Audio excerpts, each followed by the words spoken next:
Day 14 ng all-out offensive ng militar laban sa Bangsamoro Islamic Freedom Fighters o BIFF.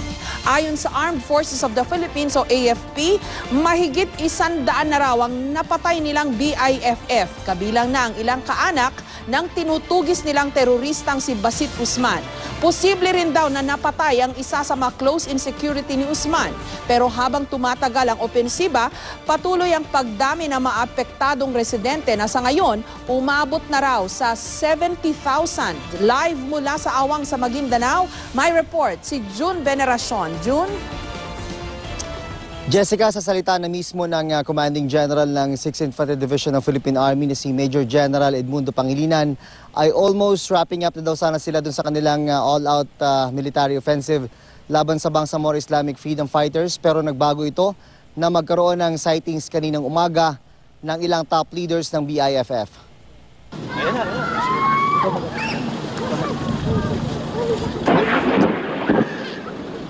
Naniniwala ang militar na unti-unti na silang nakakalapit sa mga key figure ng Bangsamoro Islamic Freedom Fighters o BIFF.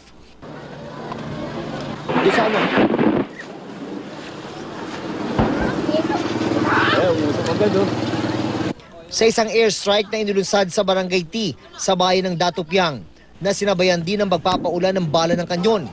Pinuntirya nila ang nasa 30 hanggang 50 BIFF na pinangungunahan ni Admiral Umbracato at Commander Caryalan. Si Caryalan na umano ang tumatayong leader ngayon ng BIFF. Nakita talaga ng ating mga piloto kung saan yung exactong location. Now what we are doing is our ground troops are trying to close in, to clear and scour the area where we conducted the airstrike. Sa isang engagement naman ng mga sundalo at ng BIFF, may posibilidad daw na isa sa kanilang mga napatay ay isang taong malapit sa teroristang si Basit Usman. Sa videong ito kung saan nagpahiwatig ng suporta si Usman sa ISIS, makikita ang isang lalaking naka-ski mask at may hawak na mahabang baril na may kulay berdeng markings at may numerong 118. Ang M40 na ito ay kasama sa mga na-recover din ng militar.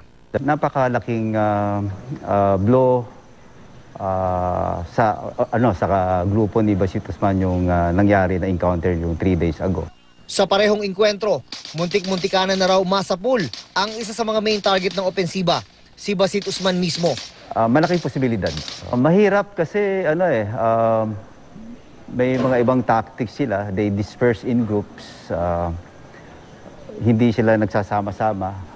Then they just merge together when they fight the common enemy.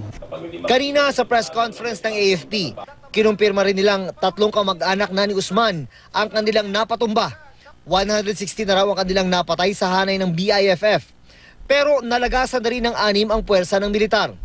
Humina na raw ang kalaban sa 2 linggong opensiba, pero hindi pa rin nila masabi kung hanggang kailan ito tatagal. More or less mga 150 na siguro to sila.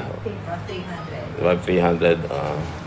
But yung wounded nila, kasi may wounded sila na 63, there's a possibility na yung mga wounded din makabalik din yan, lalo na kung superficial yung wounds nila. At habang tumatagal ang giyera, hindi pa alam na umaabot sa 70,000 mga evacuees kung kailan sila makakauwi. Marami sa kanila, gaya ng mga taga Sharif, Saidona, Mustafa, walang maayos sa tirahan at sa ilalim lang ng puno nakahanap ng masisulungan. Dinalagnat. Nilalagnat yung anak mo? Nagtatai pa. Kasi mainit dito eh. Tingnan mo ang mga anak namin, nahihirapan na sa init. Sana sir, matigil ng bakbakan dito sa Mindanao kasi para makauwi na kami. Jessica, ang mangyayari dito kapag nakita na ng militar na okay na yung sitwasyon dun sa area of operation nila, ay sila na mismo magsasabi sa mga local government units na pwede nang pabalikin ang mga residente yung nagsilikas. Jessica. Jun, paano nakasisiguro ang militar, ang AFP na 116 talaga yung kanilang napatay na mga BIFF? How did they come up with that number, June?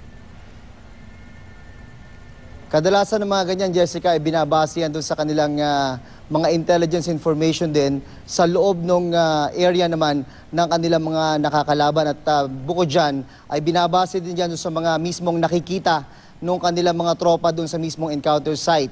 Pero ang pagkakaalam naman natin, sa ngayon, ang talagang obvious talaga ay 4 na body count so far yung na-account ng militar na mga katawan ng BIFF, at nangyari nga yan over the weekend kung saan naging matindi nga yung bakbakan at pinaniniwalaan nila na naging part ng core group ng main defense ni Basit Usman yung kanilang nabangga nung araw ng Sabado at maging nung linggo, Jessica.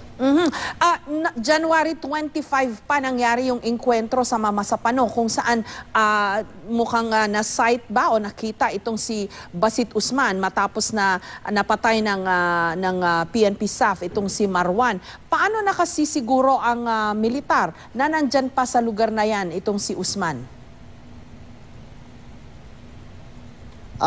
Sa pagkakaalam ko, Jessica, ay nakapagtanim na rin sila ng mga informante dyan sa loob ng SPMS box na yan. Kaya alam nila maski papano yung general situation, at may mga nakakapagsabi rin sa kanila mga informante nila na nandun nga, positive nga itong si Basit Usman, at ganyang setup din na establish kung bakit naglunsad ng all-out military offensive itong militar mga 2 weeks ago, dahil ang kanilang impormasyon nasa area si Basit Usman, kaya nga nagkaroon ng all-out military offensive. Pero bukod dyan, ang main target naman talaga nito ay yung grupong kumakanlong sa kanya, yung kinabibilangan niya ring grupo, yung Bangsamoro Islamic Freedom Fighters, Jessica.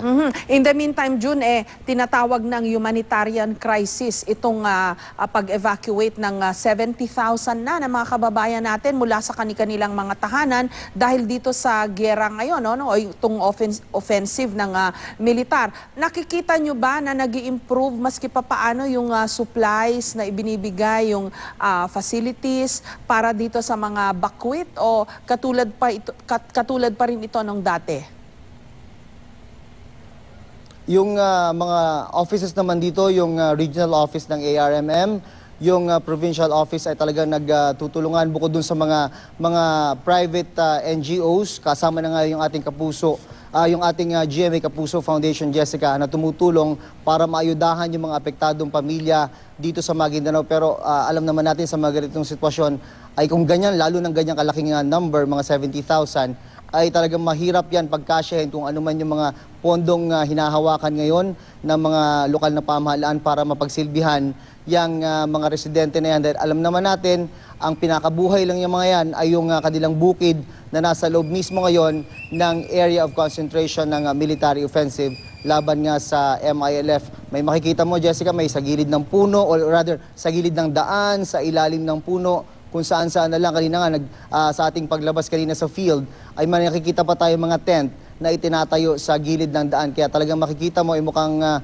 para sa kanila, mukhang malayo-layo pang mararating itong kanilang hinihintay na sana'y dumating yung panahon na makabalik na sa kanila o sila sa kanilang tahanan, Jessica. Maraming salamat sa iyo at ingat kayo dyan sa Maguindanao, June Veneracion.